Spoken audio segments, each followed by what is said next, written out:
Hi friends, welcome back to our YouTube channel. ഇന്ന് ഞാൻ വന്നിരിക്കുന്നത് ഈ കാണുന്ന കോവയ്ക്ക വെച്ചിട്ടുള്ളൊരു അടിപൊളി കോവയ്ക്ക ചാറിൻ്റെ റെസിപ്പി ആയിട്ടാണ്.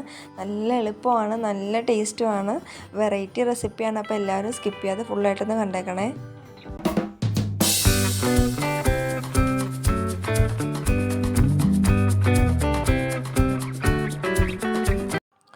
ഈ കോവയ്ക്ക ഫുള്ളായിട്ട് എടുക്കാൻ പറ്റിയില്ല കേട്ടോ. എന്താ വെച്ചാൽ കൊണ്ടുവന്നിട്ട് കുറച്ച് ദിവസമായിരുന്നു, അപ്പോൾ പകുതിയും പഴുത്ത് പോയായിരുന്നു. അതിൽ നിന്ന് നല്ലത് നോക്കിയിട്ട് ചെറുതായിട്ട് നീളത്തിൽ കീറി എടുത്തു. പിന്നെ അതിലേക്ക് ഒരു കുഞ്ഞ് സബോള ചെറുതായിട്ട് അരിഞ്ഞതും 2 പച്ചമുളകും കുറച്ച് കറിവേപ്പില ഇട്ടു. പിന്നെ ഇതിലേക്ക് ആവശ്യമായ ഉപ്പ്, വേണമെങ്കിൽ മഞ്ഞൾപ്പൊടി ഇടാം, ഇട്ടില്ലെങ്കിലും കുഴപ്പമില്ല കേട്ടോ. പിന്നെ കുറച്ച് വെളിച്ചെണ്ണ ഒഴിച്ച് നല്ല പോലെ ഒന്ന് തിരുമ്മി പിടിപ്പിക്കണം.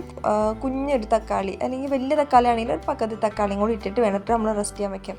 ഒരു 15 മിനിറ്റ് റെസ്റ്റ് ചെയ്തതിന് ശേഷം നമ്മളിതിലേക്ക് അല്പം മുളക് പൊടി, മഞ്ഞൾപ്പൊടി, അതുപോലെ ആവശ്യത്തിന് വെള്ളം ഒഴിച്ചിട്ട് നമുക്കിതിനെ വേവിക്കാനായിട്ട് വയ്ക്കാം. മുളക് പൊടി നമ്മൾ പച്ചമുളക് ചേർക്കുന്ന അനുസരിച്ച് ചേർത്താൽ മതി കേട്ടോ. പിന്നെ ഒരു ചെറിയ കഷ്ണം ഇഞ്ചിയും കൂടി ഇടണം. അതിന് ഭയങ്കര ടേസ്റ്റാണ്. ഇഞ്ചി കിടക്കുന്നത് ഭയങ്കര ടേസ്റ്റാണ്. അപ്പോൾ അത്ര ഇടണം. ഇഞ്ചിയുടെ കാര്യം പറയാൻ വിട്ടുപോയതായിരുന്നു കേട്ടോ. എന്നിട്ട് നമ്മൾ കോവയ്ക്ക ഒരു പകുതി വേവിക്കണം. ഒരു പകുതി അല്ലെങ്കിൽ 1/4 ഭാഗം വേവിച്ചതിന് ശേഷം നമ്മളിതിലേക്ക് ഒരു 1/2 കപ്പ് തേങ്ങ അരച്ചതിനെ ചേർത്ത് കൊടുക്കുന്നുണ്ട് കേട്ടോ. അത് നമ്മുടെ കറിയുടെ അളവനുസരിച്ച് വേണം നമ്മൾ തേങ്ങ എടുക്കാൻ. അതുകൂടി ചേർത്ത് കൊടുത്തിട്ട് നല്ലപോലെ ഒന്ന് മിക്സ് ചെയ്യണം. ഉപ്പ് നോക്കണം, നോക്കിയിട്ട് ഉപ്പ് എരിവൊക്കെ നോക്കിയിട്ട് അത് പാകമാക്കിയിട്ട് നമ്മളൊന്ന് തിളപ്പിക്കാണ്ട് വെക്കണം. പിന്നെ ഇതിലേക്ക് നമ്മളൊരു 1 ടേബിൾ സ്പൂൺ വിനീഗർ ഒഴിച്ച് കൊടുക്കുന്നുണ്ട്. വൈറ്റ് വിനീഗർ ഞാൻ വീഡിയോ എടുക്കാൻ മിസ്സായതാണ് കേട്ടോ. അതിപ്പോൾ ഒഴിച്ചില്ലെങ്കിലും കുഴപ്പമൊന്നുമില്ല, ഒഴിച്ചാൽ നല്ലൊരു ഫ്ലേവറും നല്ല ടേസ്റ്റുമാണ്. എന്നിട്ട് ഈ തേങ്ങ അരപ്പിക്കിടന്നിട്ട് നമ്മുടെ കോവയ്ക്ക ബാക്കി പകുതി കൂടി വേണം. എളുപ്പം വെന്ത് വരും. കോവയ്ക്കയുടെ എല്ലാവർക്കും അറിയാമല്ലോ.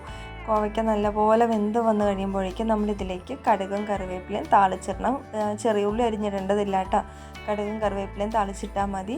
അതുകൂടി താളിച്ച് കഴിഞ്ഞാൽ നമ്മുടെ കറി ഇവിടെ റെഡി ആയിട്ടുണ്ട്. നല്ല ടേസ്റ്റാണ്. നമ്മൾ ചൂടാറി കഴിഞ്ഞപ്പോൾ എണ്ണ തെളിഞ്ഞെടുക്കുന്നതായിട്ട് ഇത്. അപ്പോൾ കോവയ്ക്കയുടെ ഈ വെറൈറ്റി റെസിപ്പി എല്ലാവരും ട്രൈ ചെയ്ത് നോക്കണം. പിന്നെ നമ്മുടെ വീഡിയോ ഇഷ്ടപ്പെട്ടാൽ ചാനലൊന്ന് സബ്സ്ക്രൈബ് ചെയ്യാൻ മറക്കല്ലേ. താങ്ക്